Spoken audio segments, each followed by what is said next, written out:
which ennobled and uplifted his people, and made them capable of the patriotism which fought the war and saved the Union. He carried his people with him, because he knew instinctively how they felt and what they wanted.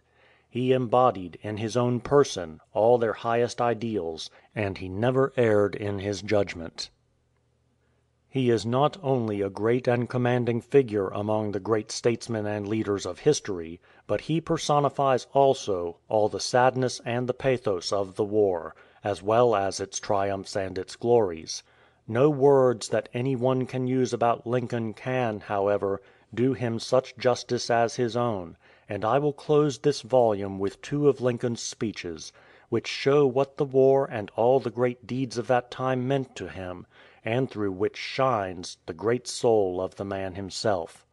On November 19, 1863, he spoke as follows at the dedication of the National Cemetery on the battlefield of Gettysburg: 67 years ago, our fathers brought forth on this continent a new nation, conceived in liberty, and dedicated to the proposition that all men are created equal. Now we are engaged in a great civil war, testing whether that nation, or any nation so conceived and so dedicated, can long endure. We are met on a great battlefield of that war.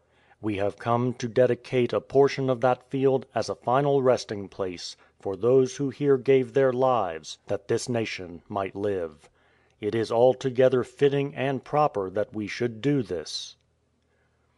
But in a larger sense, we cannot dedicate, we cannot consecrate, we cannot hallow this ground. The brave men, living and dead, who struggled here, have consecrated it far above our poor power to add or detract. The world will little note or long remember what we say here, but it can never forget what they did here. It is for us, the living, rather, to be dedicated here to the unfinished work which they who have fought here have thus far so nobly advanced. It is rather for us to be here dedicated to the great task remaining before us, that from the honored dead we take increased devotion to that cause for which they gave the last full measure of devotion, that we here highly resolve that these dead shall not have died in vain, that this nation, under God, shall have a new birth of freedom, and that government of the people, by the people, for the people, shall not perish from the earth.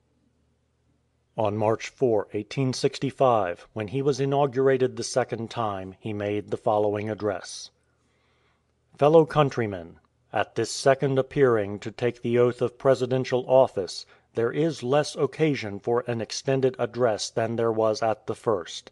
Then a statement somewhat in detail of a course to be pursued seemed proper. Now, at the expiration of 4 years, during which public declarations have been constantly called forth on every point and phase of the great contest which still absorbs the attention and engrosses the energies of the nation, little that is new could be presented. The progress of our arms, upon which all else chiefly depends, is as well known to the public as to myself, and it is, I trust, reasonably satisfactory and encouraging to all. With high hope for the future, no prediction in regard to it is ventured. On the occasion corresponding to this 4 years ago, all thoughts were anxiously directed to an impending civil war. All dreaded it, all sought to avert it.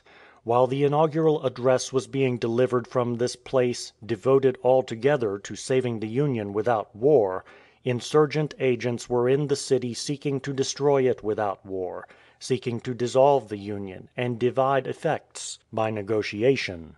Both parties deprecated war, but one of them would make war rather than let it perish. And the war came. 1/8 of the whole population were colored slaves, not distributed generally over the Union, but localized in the southern part of it. These slaves constituted a peculiar and powerful interest. All knew that this interest was, somehow, the cause of the war. To strengthen, perpetuate, and extend this interest was the object for which the insurgents would rend the Union, even by war, while the government claimed no right to do more than to restrict the territorial enlargement of it. Neither party expected for the war the magnitude of the duration which it has already attained. Neither anticipated that the cause of the conflict might cease with, or even before, the conflict itself should cease. Each looked for an easier triumph, a result less fundamental and astounding. Both read the same Bible and pray to the same God, and each invokes His aid against the other. It may seem strange that any man should dare to ask a just God's assistance in wringing their bread from the sweat of other men's faces. But let us judge not, that we be not judged. The prayers of both could not be answered; that of neither has been answered fully. The Almighty has His own purposes. Woe unto the world because of offences, for it must needs be that offences come, but woe to that man by whom the offence cometh. If we shall suppose that American slavery is one of those offences which, in the providence of God, must needs come, but which having continued through His appointed time He now wills to remove, and that He gives to both North and South this terrible war, as the woe due to those by whom the offences come, shall we discern therein any departure from those divine attributes which the believers in a living God always ascribe to Him? Fondly do we hope, fervently do we pray, that this mighty scourge of war may speedily pass away. Yet, if God wills that it continue until all the wealth piled by the bondman's 250 years of unrequited toil shall be sunk, and until every drop of blood drawn with the lash shall be paid by another drawn with the sword, as was said 3,000 years ago, so still it must be said, the judgments of the Lord are true and righteous altogether. With malice toward none, with charity for all, with firmness in the right, as God gives us to see the right, let us strive on to finish the work we are in, to bind up the nation's wounds, to care for him who shall have borne the battle, and for his widow and his orphan, to do all which may achieve and cherish a just, a lasting peace among ourselves and with all nations. End of Lincoln by Henry Cabot Lodge.